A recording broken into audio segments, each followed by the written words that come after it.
पुरानी pension scheme लागू करने और एनपीएस को बंद करने की मांग अब जोर पकड़ती जा रही है। लोकसभा चुनावों को देखते हुए कर्मचारियों ने सरकार को घेरने की कोशिशें शुरू कर दी हैं। इस संबंध में संघर्ष समिति का गठन करने संबंधी बैठक हुई, जिसमें सभी विभागों से कर्मचारियों ने भाग लिया।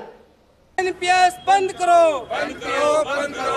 ओपीएस की बात करेगा तो दिल्ली पे राज करेगा। ओपीएस की बात करेगा वो दिल्ली पे राज करेगा। एक देश में दो विधान नहीं सहेगा हिंदुस्तान। एक देश में दो विधान नहीं सहेगा हिंदुस्तान। ओपीएस जिंदाबाद, जिंदाबाद, जिंदाबाद। एनपीएस मुर्दाबाद, मुर्दाबाद, मुर्दाबाद। NPS go back, go back, go back. NPS go back, go back, go back. पुरानी पेंशन बीजेपी ले रही, पुरानी पेंशन कांग्रेस वाले ले रहे। पुरानी पेंशन सबको चाहिए पुरानी पेंशन, हमें भी चाहिए पुरानी पेंशन सबको चाहिए पुरानी पेंशन, शिक्षक को चाहिए पुरानी पेंशन बिजली बोर्ड को चाहिए पुरानी पेंशन, मंत्रालय कर्मचारी को चाहिए पुरानी पेंशन, पुलिस को चाहिए पुरानी पेंशन, रोडवेज को चाहिए पुरानी पेंशन, सबको चाहिए पुरानी पेंशन लेके रहेंगे। पुरानी पेंशन, पुरानी पेंशन जिंदाबाद, जिंदाबाद, जिंदाबाद। ओपीएस जिंदाबाद, जिंदाबाद, जिंदाबाद। यह हैं विभिन्न विभागों के कर्मचारी जो पुरानी पेंशन स्कीम लागू करने की मांग कर रहे हैं।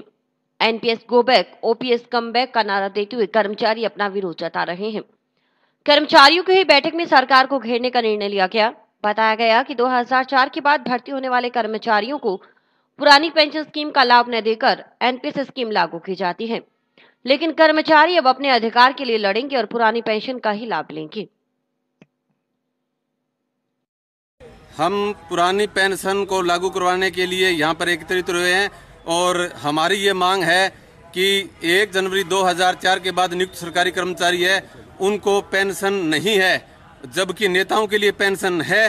तो हम ये कहते हैं कि नेताओं के लिए कहते हैं कि इनकी गिनती होती नहीं साल दिन महीनों की, और 3 बार भी जीते हो तो पाई पेंशन तीनों की, और हर बार की हर पदों की पेंशन न्यारी न्यारी है, और एक दिन भी जीते हो तो आजीवन पेंशन तैयारी है। तो हम एक देश में दो विधान वाला काम नहीं होने देंगे। नेता पुरानी पेंशन लेते हैं तो हम भी पुरानी पेंशन लेंगे। पुरानी पेंशन हमारा हक है और पूरे देश में 60 लाख कर्मचारी से प्रभावित है। अकेले राजस्थान के अंदर लगभग 4 लाख कर्मचारी से प्रभावित है। तो हम पूरे संगठित होकर और गवर्नमेंट को मजबूर करेंगे और इनको पुरानी पेंशन लागू करनी ही पड़ेगी। पूरे देश में इसका बहुत विरोध हो रहा है। हमने देखा है जगह जगह पर बीजेपी को सबक सिखा दिया है, और अगर कांग्रेस अगर अपने घोषणा पत्र में नहीं लिया पर तो दबाव ये बना रहे हम कि ये चुनाव एमपी चुनाव से पहले पुरानी पेंशन बहाली की घोषणा कर दे, वरना आने वाले समय में इसको